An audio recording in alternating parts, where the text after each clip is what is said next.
Kung nakita nyo guys, giya ako sa 168 kay birthday kang akin nga paisa. So gapangita kami kang kung ano ang manami nga regalo para kana. So ang akin napili nga regalo, habel nga color purple para bisan paano magamit na kit. So kay bunso naman, kulon anak kag kag payong para magamit na sa eskwelahan.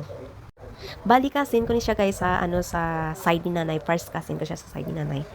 Aniste, sang una, doon hambugan ako kanang lakad siya kay simpre wa ko pasanda nakilala gid.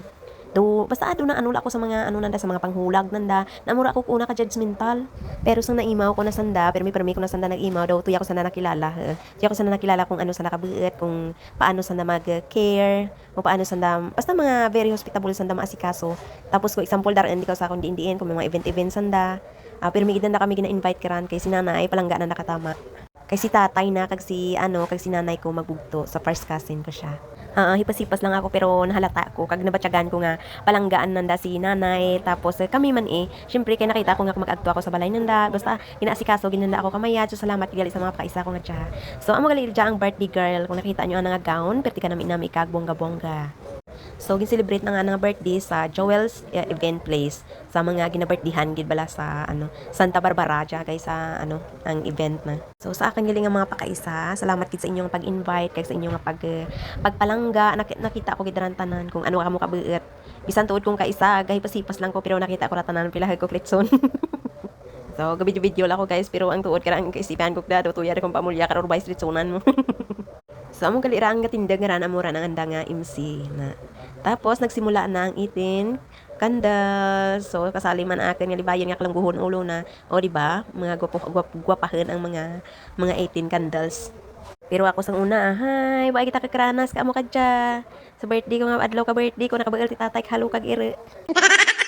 Balala ta kan tatay nga ti birthday mo tulad inday mo pinakduro nga pataw. Ati simpre anod maakairong kaen Tapos guys, dadamdaman ko sang una, birthday ka akin nga libayan.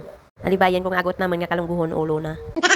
So, gin-celebrate ni nanay ang nga birthday, kay kuno birthday na kuno, abi mo kano handa na linugaw nga pilit pala. Dan, amor ang may birthday nga naka-violet nga may cellphone. Kaso lang, tabo nga birthday na, may ubra kami. So, hambal ni nanay, karon ko lakaudto dahaan ang linugaw kay imerienda na natin pagkahapon. Kundi pagkaugto, gindahan ni nanay ang linugaw. Di karon si tatay, balang-balang. Tapos, duro ang grupo na sa balay. So pagkadaha kalinugaw, nagbalik kami sa uma kaya tuyo ni nanay merindahan naman pagkahapon ang linugaw nga gindaha naman. Tapos nagbalik taman sa uma kay nang hilamon kami. So pag uli naman hapon-hapon mga alas 4, binuksan ni nanay ang kaldero. So ay kasulod deket lang bilin. Kundi ang libayan ko nagibi.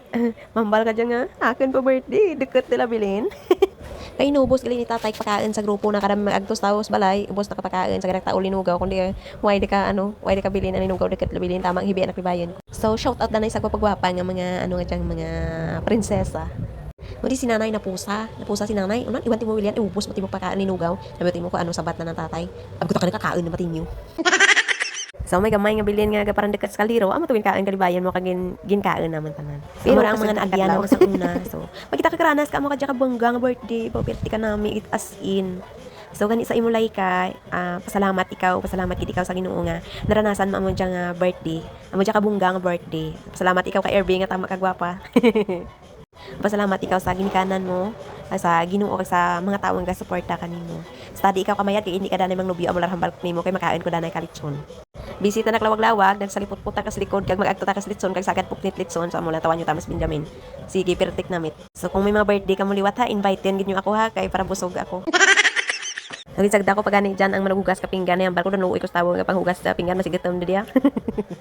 Doon ko panagitlon matawag ka tarit na, kasi kain ko litson ng balko, kain ka mo na nagi, karoon lang yung hugas at pinggan. Ati kundi, ubos ko puknit na litson nyo, tama, ang kadlaw ay Benjamin pagtapos na magkain litson. Sa imo ni Laika, happy 18th birthday liwat. Sana maulit at sana mabusog ako ulit sa litson. Eskwela, gid ikaw kamayad para nga may buwas damlag ikaw hambal ni nanay mo.